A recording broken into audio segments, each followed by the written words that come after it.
everyone, this is another video about retro gaming stuff, and today we're going to talk about pre-production of Super Nintendo games, and more precisely we're going to try to make a dev card for Vitor Vilela, the guy which is behind the SA1 patch for multiple games, as long as more recently the Super Mario Wide patch. And we're going to try to make a dev card for the SuperFX. So I've already started to work on this motherboard. This is, well, not really motherboard, it's more than a card. So it is Winter Gold. This is a PAL exclusive game. This one is really interesting for multiple things. It has, I think it's a 512 kilobytes of RAM. I may have to correct that, but I think it's a 512, which is like the maximum I think you can have, and it has save features. So for the SuperFX 2, if you're not familiar, this is really kind of unique configuration, because if you take Super Mario World 2 Yoshi Island, this is only 2 megabytes, and you have only 256 kilobits of save. If you take Doom, you have 512 of RAM, but you don't have the save feature. And with the Winter Gold, I think these are the three only games using the GSU2. So another point, the difference between the GSU2 and the GSU1, this is the same SuperFX. SuperFX 2 is kind of weird called because it is the same power behind the chip. The only difference between the two is the in and out, the IOs on the chip. So the GSU2 can handle bigger game or more RAM. So the idea behind this dev card is to add at some point a ZIF socket like Vitor has for the SA1 dev card. The idea is to use a 27C 322 a Chungus, let's say Chungus ICs, which is easy to find, easy to program, easy to erase, and can basically be programmed with the potato, or let's say a very cheap IC burner. The thing is, as you can see, it's really big, and the other major difference is, if I remember correctly, this chip is using the same configuration, the same pinout, and the same way to handle memory register as a classic NES game, which means it's byte word, if I remember, and those IC are it's a byte wide, and this is worldwide, if I remember correctly. I may have to add something here if I'm wrong, but I think it's the configuration of the chips. So the thing, you have way more memory register to handle on this one. So it is possible, you have multiple way to handle that, but we are going to need some ICs, some demuxer to decode from this chip to only half of the memory access. So you're not going to see, I don't think I'm going to be able to make some, maybe. Anyway, this is some HC 257, which are where you are mostly used to see them like on a big through-hole version on deep, and these are just an SMD, but to assemble everything, we're going to need an adapter. So I first made those one, but I ordered them in the wrong thickness, and they are I made some mistakes for 8021 and 820, I think, and I swapped them, and the error was due to the fact I'm trying to add an here a selector here, so you can add either 27C 800 or 27C 160, which you can configure into byte wide, and the 27C 322, which you can only use in worldwide. So after waiting for the replacement, here we go. So this is supposed to be there. So you get some resistor here, and you have like a very limited space. So as you can see, I've already started to modify this console, this PCB with some SuperFX. So Vitor will be able to change between NTSC and PAL, and here you have like the decoupling cap for the VCC, and the adapter is supposed to be right there with a hole for the resistor, and right next to the save IC, and it should just fit. The first thing is to remove the game, then we are putting the adapter. After that, when we got the adapter place, solder, and everything's fine, we will have to flip everything and put the IC and the two decoupling caps on the back. So the thickness should be still okay, and eventually starting from there I should have something working with this IC, but this IC is not what we have to put, is this. Again, this is going to be a bit too weird to solder, because from the SA1 you can just bend the inside, and then you can easily solder the through hole part, which is hanging outside the PCB, but this is not the case with this one. So what I'm going to do is trying to put a deep socket, and on top of that put the zip socket. This is a bit wonky, but I'm not sure I would be able to bend those pins properly, and with this one I will have way more room to wiggle inside. I could also cut those parts here and here to have a bit more easy access with the soldering. And also, if everything is working, we're going to work on a small additional feature. But first, let's make working this adapter.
So as you can see, it's working pretty fine, I would say.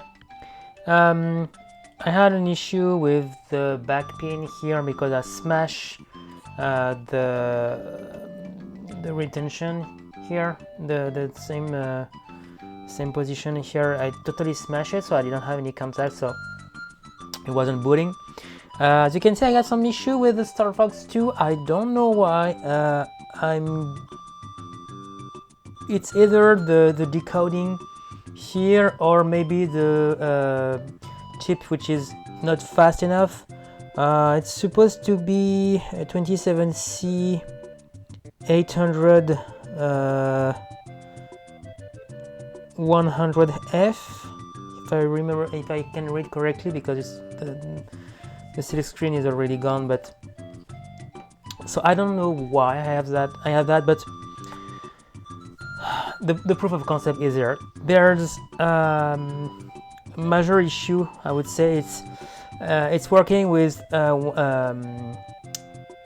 megabits, 16 megabits EEPROM, and Yoshi Island is burned right now into a 32 bits.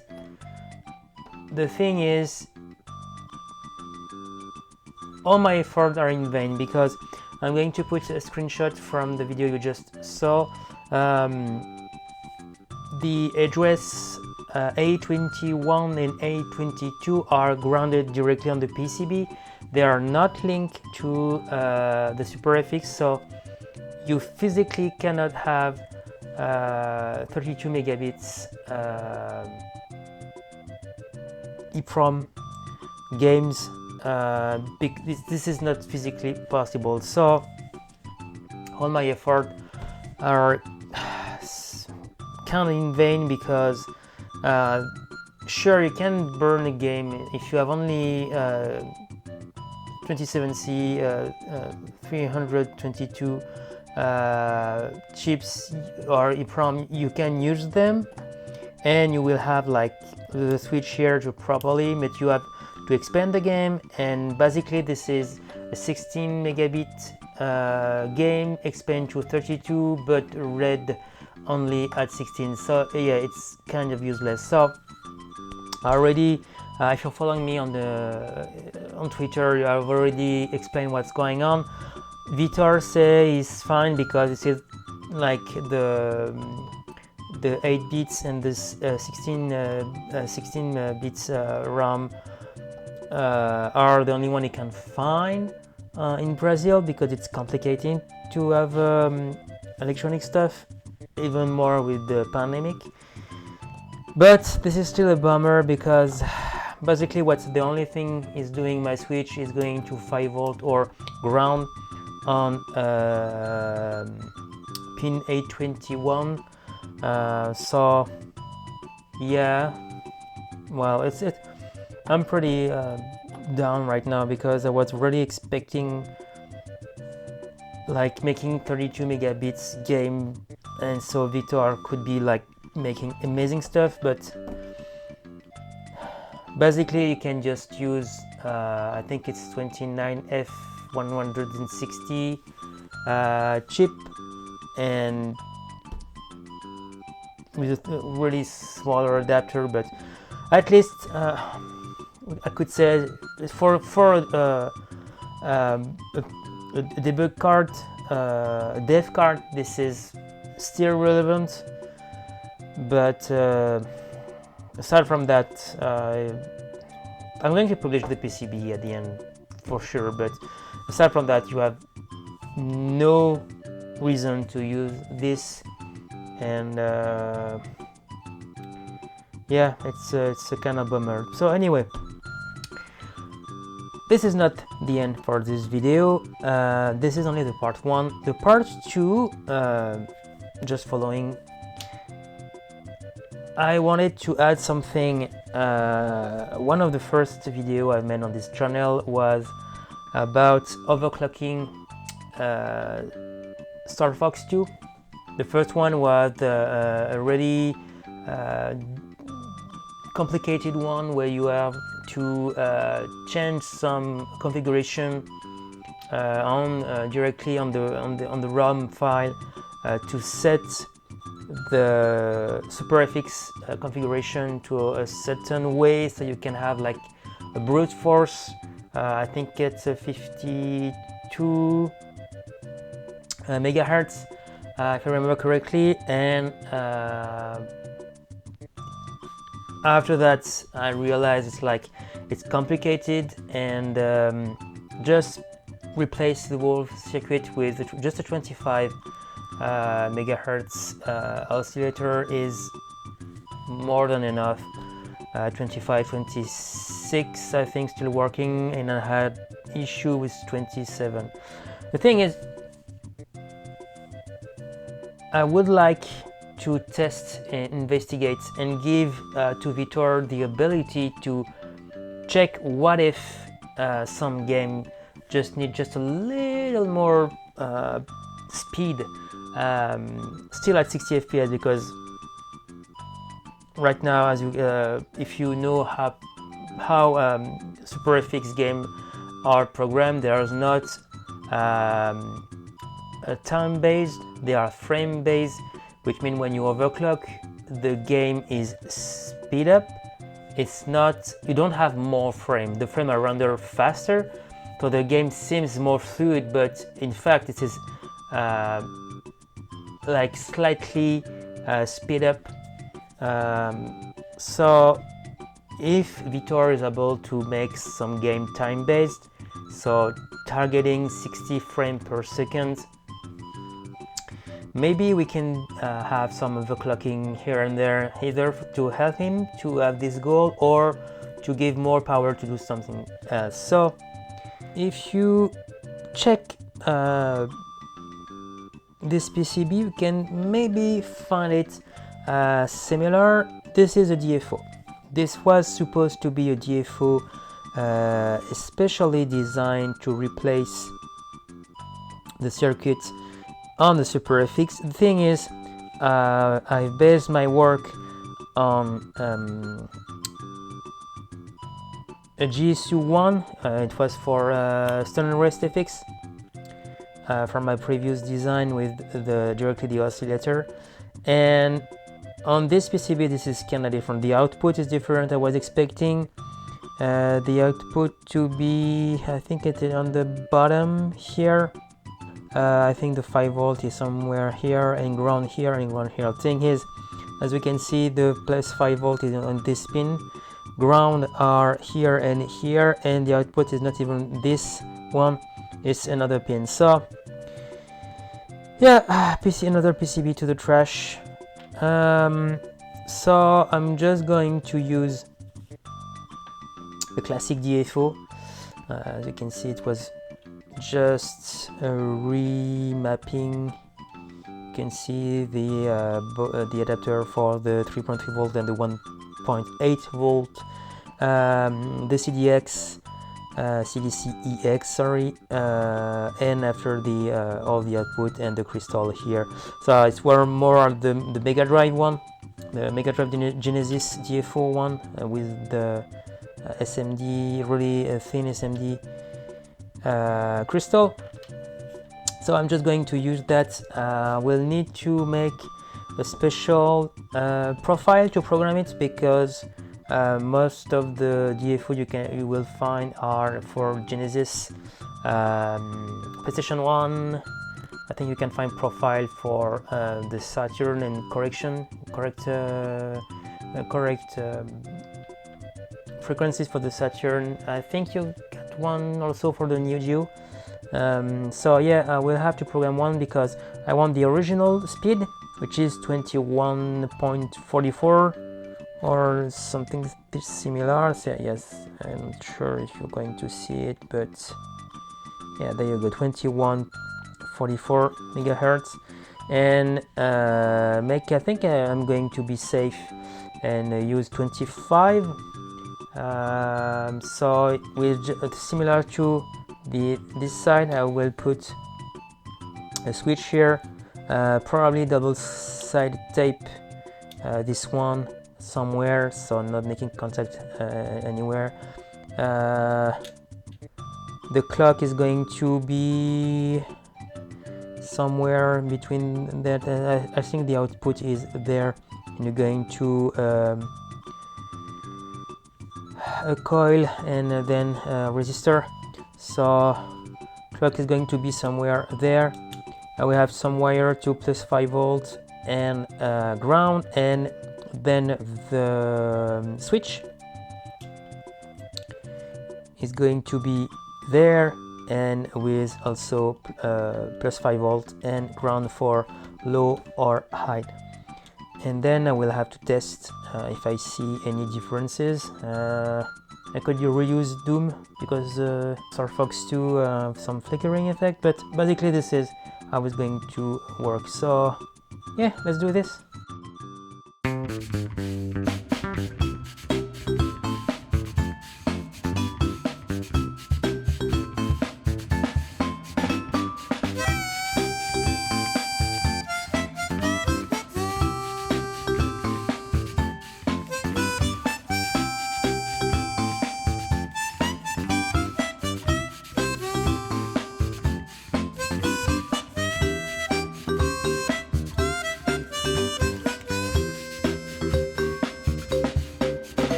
So here it is. It's not really what I expected.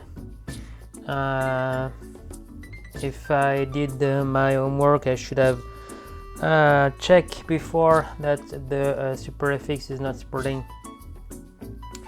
32 megabits EEPROM, but at least the other are working, and you can if you don't have 27C 800 or 27C 160 chip, you can at least use bigger one, but yeah, the rest, yeah, as you can see, the DFO is working. From the video, the part when I solder, I just tied up a bit my wires, like for the ground and for the clock output. So this one is programmed with 27 megahertz.